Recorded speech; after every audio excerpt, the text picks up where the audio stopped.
ने भगवान शिव को बताए मनुष्य के 4 ऐसे घिनौने काम जो बहुत ही गंदे हैं पर सच है। एक बार एक वफादार कुत्ते की मृत्यु हो जाती है और वह भगवान शिव के दरबार में पहुंच जाता है।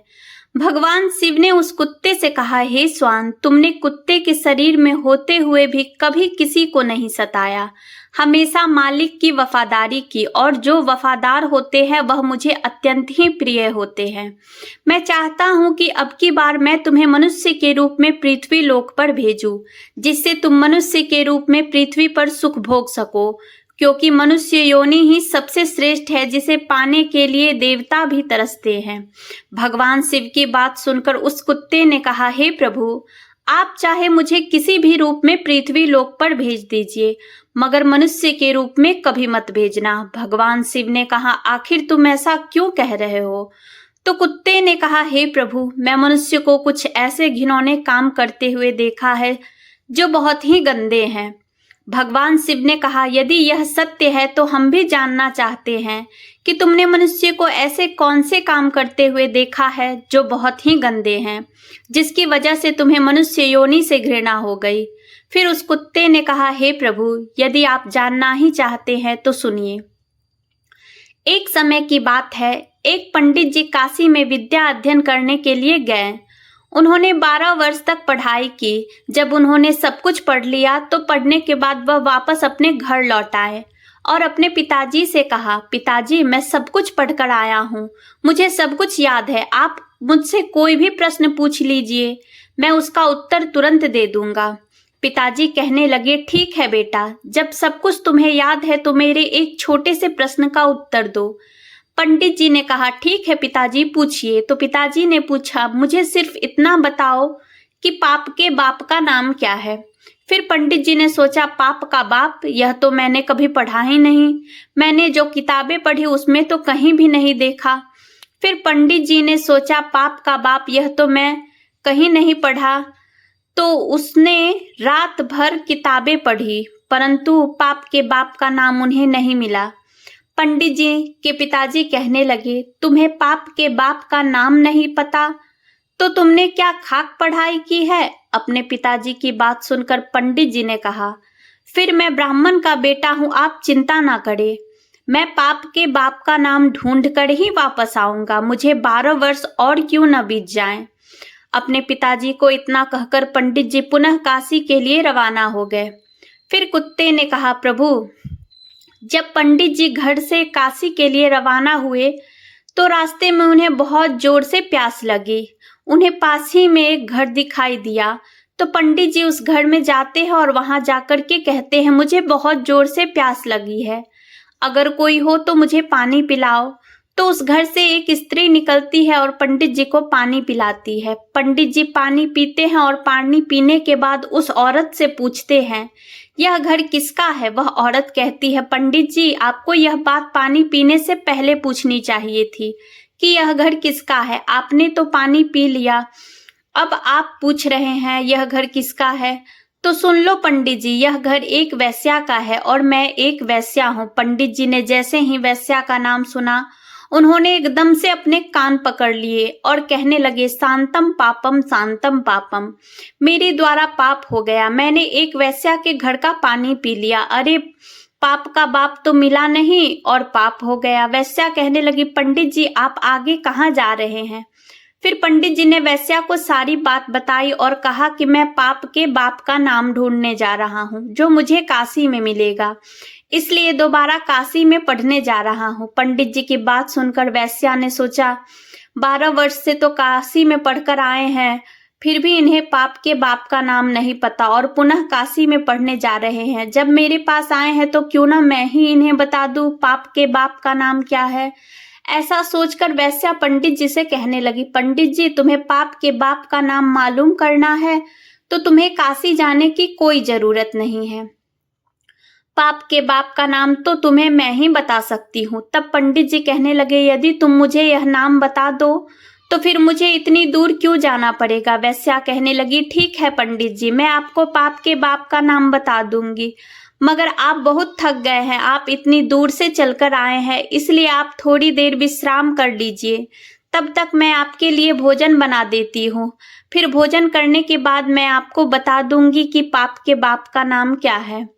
फिर कुत्ता भगवान शिव से कहता है, हे प्रभु, जब वेश्या ने कहा, पंडित जी पहले आप भोजन कर लीजिए, उसके बाद मैं आपको पाप के बाप का नाम बता दूंगी, तो पंडित जी कहने लगे, मैं तेरे घर पर भोजन कैसे कर सकता हूँ, मैं भोजन कदापि नहीं करूँगा। मैंने पानी पी लिया, उसका भी प्रायश्चित कर रहा हूँ। पंडित जी की बात सुनकर वेश्या कहने लगी, कोई बात नहीं, मैं आपको दाल, आटा, घी, शक्कर दे देती हूँ, आप स्वयं भोजन बनाकर कर लीजिए। पंडित जी कहने लगे, तुम एक वेश्या हो, मुझे तुम्हारे घर का तो सीधा भी नहीं लेना चाहिए। पंडित जी की बात सुनकर वेश्या कहने लगी, अगर पंडित जी आप मेरे हाथों से सीधा ले लेंगे तो मैं आपको 10 सोने की मोहरें दूंगी। फिर पंडित जी सोचने लगे, पाप के बाप का नाम तो पता नहीं मिलेगा, यह मोहरें भी हाथ से चली जाएंगी। यदि मुझे सीधा दे रही है तो कोई बात नहीं, यहाँ पर कौन देख रहा है, मैं इससे सीधा ले लेता हूँ और अपने हाथों से भोजन बनाकर खा लूंगा। आगे कुत्ता भगवान शिव से कहता है, हे प्रभु, पंडित जी को इतनी देर तो सीधा लेने से तकलीफ हो रही थी, मगर 10 सोने की मोहरों के लोभ में आकर पंडित जी की सारी तकलीफ खत्म हो गई और उन्होंने वेश्या के हाथ से सीधा ले लिया। पंडित जी आटा, घी, शक्कर लेने के बाद वह अपने हाथों से भोजन बनाने लगे। फिर कुत्ता कहता है, हे प्रभु, जिस समय पंडित जी भोजन बना रहे थे तो वेश्या पुनः आती है और पंडित जी से कहती है, पंडित जी आप मेरे घर का पानी पिए हैं, मेरे हाथों से सीधा ले लिया, तो क्या मैं आपके लिए भोजन बना सकती हूँ? पंडित जी कहने लगे, अरे तू एक वेश्या है, ज्यादा मत बोल, तेरे हाथ का सीधा सामान ले लिया यही बहुत है, तेरे हाथ का बना भोजन मैं कभी नहीं कर सकता। फिर वेश्या कहने लगी, पंडित जी चिंता मत करो, यदि तुम मेरे हाथ का बना भोजन खा लोगे तो मैं तुम्हें उसके बदले 10 सोने की मोहरें दूंगी। पंडित जी सोचने लगे, यदि मुझे खाना खाने के बदले में 10 सोने की मोहरें और मिल जाएंगी तो मेरे पास 20 सोने की मोहरें हो जाएंगी। पंडित जी ने कहा, कोई बात नहीं, मैं खाना खा लेता हूँ, यहाँ पर मुझे कौन देख रहा है। फिर पंडित जी वेश्या से कहने लगे कि मैं तुम्हारे हाथ का खाना खा लूंगा, लेकिन तुम स्नान करने के बाद ही भोजन बनाना। वेश्या कहने लगी, ठीक है पंडित जी, मैं स्नान करने के बाद ही भोजन बनाऊंगी। फिर 10 सोने की मोहरें देने के बाद वेश्या ने पंडित जी के लिए भोजन बनाया। फिर पंडित जी ने कहा, बस अब चली जाओ, मैं अपने आप भोजन कर लूंगा। तभी वेश्या कहने लगी, पंडित जी मैंने आपके लिए भोजन बनाया है, तो अब मेरे भोजन मेरे हाथों से ही खा लीजिए। पंडित जी कहने लगे, उंगली पकड़ के हाथ मत पकड़, मैं तेरे हाथों से कभी भोजन नहीं कर सकता, तू एक वेश्या है। तभी वेश्या कहने लगी, पंडित जी यदि आप भोजन मेरे हाथों से खा लोगे तो मैं आपको 20 सोने की मोहरें और दूंगी। पंडित जी सोचने लगे, अगर यह मुझे भी 20 सोने की मोहरें और दे देगी तो मेरे पास 40 सोने की मोहरें हो जाएंगी। फिर पंडित जी वेश्या से कहने लगी, ठीक है, यदि तुम अपने हाथों से मुझे भोजन कराना चाहती हो तो अपने हाथों से मुझे खिला सकती हो। पंडित जी की बात सुनकर वेश्या पंडित जी को भोजन की थाली परोसी। सामने पंडित जी, इधर वेश्या और बीच में थाली। जैसे ही वेश्या ने पहला निवाला लिया और अपना हाथ पंडित जी के मुंह की ओर बढ़ाया, वहीं पंडित जी ने भी वेश्या के हाथ से निवाला लेने के लिए अपना मुंह खोला। जैसे ही पंडित जी अब निवाला लेने वाले थे, तभी वेश्या ने पंडित जी के गाल पर जोरदार थप्पड़ मारा। फिर पंडित जी आग बबूला हो गए और कहने लगे, तेरी इतनी हिम्मत, तू एक वेश्या होकर पंडित को थप्पड़ मारती है। तभी वेश्या कहने लगी, पंडित जी मैंने कोई अपराध नहीं किया है। अपराध तो आपने किया है। वेश्या ने पूछा, आप मेरे घर का पानी पीते हैं? पंडित जी ने कहा, नहीं। वेश्या ने कहा, आप मेरे घर का सीधा नहीं लेते, आप मेरे घर से बना भोजन नहीं करते और आप मेरे हाथों से भी भोजन नहीं करते। जब आप एक वेश्या के यहाँ पर कोई काम नहीं कर सकते तो फिर आप यह सब करने के लिए तैयार क्यों हुए? पंडित जी कहने लगे, तेरे प्रेम के कारण। तो वेश्या कहने लगी, प्रेम के कारण नहीं, यूं कहिए लोभ के कारण। आपको 40 सोने की मोहरें दिखाई दे रही थी, इसलिए आप मेरे घर का खाना खाने को तैयार हुए, मेरे हाथों से खाने को तैयार हुए। वेश्या की बात सुनकर पंडित जी की आंखें खुल गई और वेश्या के चरणों में गिरकर पंडित जी कहने लगे, आप कोई वेश्या नहीं है, आप मेरी गुरु हैं, क्योंकि 12 वर्ष तक काशी में पढ़ने के बाद भी मैंने आज तक नहीं जाना कि पाप का बाप कौन होता है, और आपने मुझे 1 मिनट में बता दिया कि पाप का बाप कौन है। अब मैं समझ गया, पाप के बाप लोभ होते हैं और मनुष्य को कभी भी लोभ नहीं करना चाहिए। वेश्या कहने लगी, पंडित जी, लोभ के कारण इंसान कितना नीचे गिर सकता है, यह सब आपने ठीक से समझ लिया।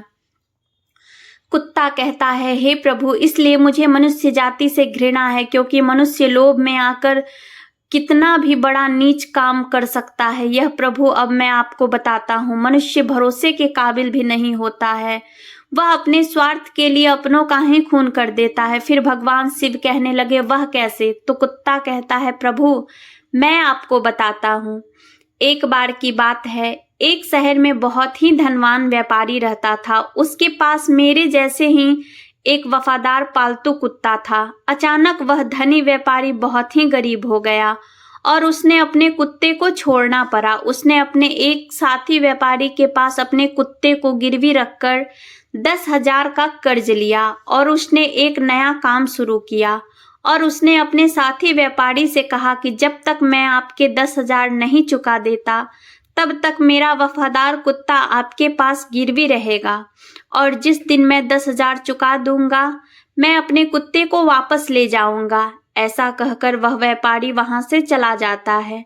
वहीं कुछ समय बाद उसके साथी व्यापारी की दुकान में चोरी हो गई और उसका सारा सामान चोर चुरा ले गए। वहीं उस वफादार कुत्ते को पता चला कि दुकान में चोरी हो गई, तो वह कुत्ता चोरों के पीछे गया और उसने वह जगह देख ली जहां पर चोरों ने चोरी का सामान छुपाया था। फिर जगह देखने के बाद वह कुत्ता दुकान पर वापस आ गया। फिर सुबह जब व्यापारी सोकर उठा और उसे अपनी दुकान खाली देखी, तो वह एकदम से रो पड़ा। वही साथ में उसके घर वाले भी रोने लगे। व्यापारी तो बिल्कुल पागल सा हो गया, क्योंकि उसकी दुकान का सारा सामान चोरी हो चुका था।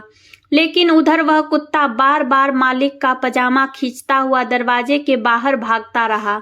वह कुत्ता उसके मालिक को घर के बाहर ले जाना चाहता था। आखिरकार उसके मालिक के एक दोस्त ने उसको सलाह दी कि लगता है यह कुत्ता चुराई हुई चीजों के बारे में कुछ जानता है, इसलिए आपको बार बार पकड़कर खींच रहा है। हमें कुत्ते के साथ इसका पीछा करना चाहिए। फिर ऐसा सोचकर व्यापारी उस कुत्ते के पीछे चला गया। वह कुत्ता उस व्यापारी को इस स्थान पर ले गया जहां पर उन चोरों ने उसका सामान छुपा रखा था। फिर उस जगह पर जाने के बाद उस कुत्ते ने जमीन खुदनी शुरू की और भौंकना शुरू किया और यह बताने की कोशिश की कि सामान यहाँ नीचे छिपा हुआ है। फिर व्यापारी और उसके दोस्त ने वहां पर जमीन खोदी और अपना सारा सामान निकाल लिया। इसमें से कोई भी चीज खोई नहीं थी। सब सामान वैसे का वैसा ही मिल गया। व्यापारी अपना सब सामान पाकर बहुत खुश हुआ और घर आकर उसने कुत्ते के कान में कुछ लिखकर एक कागज लपेटा और उसके पुराने मालिक के पास भेज दिया। उसने उस कागज में लिखा था, उसका कुत्ता बहुत वफादार है और कुत्ते की वफादारी की वजह से जो 10,000 का कर्ज तुमने लिया था, मैं उसको माफ करता हूँ, क्योंकि तुम्हारे कुत्ते की वफादारी की वजह से ही मेरी दुकान का सामान चोरी हुआ और मुझे वापस भी मिल गया। इसलिए मैं तुम्हारा वफादार कुत्ता तुमको वापस लौटाता हूँ और इनाम के तौर पर 10,000 रुपए और कुत्ते के साथ भेजता हूँ। कुत्ता भी बहुत खुश हुआ। आज मैं अपने मालिक के पास जाऊंगा। जब मेरे मालिक मेरी वफादारी की चर्चा सुनेंगे तो एकदम खुश हो जाएंगे। वही व्यापारी ने जब अपने कुत्ते को वापस आते हुए देखा तो उसने सोचा, लगता है मेरा दोस्त अपना पैसा वापस मांग रहा है, इसलिए उसने मेरे कुत्ते को मेरे पास भेजा है और मेरे पास अभी पैसे भी नहीं हैं। अभी तो मैं अपने नुकसान की भरपाई भी नहीं कर पाया हूँ, इसलिए मैं ऐसा करता हूँ कि मेरे घर का पता केवल इस कुत्ते को ही पता है। यदि मैं इस कुत्ते को ही मार दूंगा तो फिर वह व्यापारी मेरे घर तक अपना कर्ज लेने के लिए कभी भी नहीं पहुंच पाएगा। ऐसा सोचकर वह व्यापारी अपने वफादार कुत्ते की तरफ तलवार लेकर दौड़ता है और उसके गर्दन को काट देता है, जिससे वह कुत्ता वहीं पर मर जाता है। और कुत्ता के मर जाने के बाद कुत्ते के कान से कागज गिरता है। उस कागज को पढ़कर उस व्यापारी को बड़ा दुख होता है। कुत्ता कहता है, हे प्रभु, मैं इसलिए मनुष्य जाति से घृणा करता हूँ। मनुष्य अपने स्वार्थ के लिए किसी भी हद तक गिर सकता है। वह अपने स्वार्थ में आकर अपनों का खून कर देता है। कुत्ता फिर आगे कहता है, प्रभु, मैंने जो भी घटनाएं देखी हैं उनको संक्षेप में आपको बताता हूँ। यह प्रभु, मनुष्य विश्वासघाती होता है, लालची होता है, स्वार्थी होता है, चरित्रहीन होता है, जो अपनी स्त्री होते हुए भी पराई स्त्री के चक्कर में फंसा रहता है, अतिथि का अनादर करने वाला होता है, स्त्रियों का अपमान करने वाला होता है, निर्दोष को दोष लगाने वाला होता है। तब मैं कह सकता हूँ कि मनुष्य वह सारे नीच कर्म करता है जो नरक के द्वार खोलते हैं। फिर भगवान शिव कहते हैं, हे स्वान, तुम ठीक कहते हो, परंतु सभी मनुष्य एक जैसे नहीं होते हैं।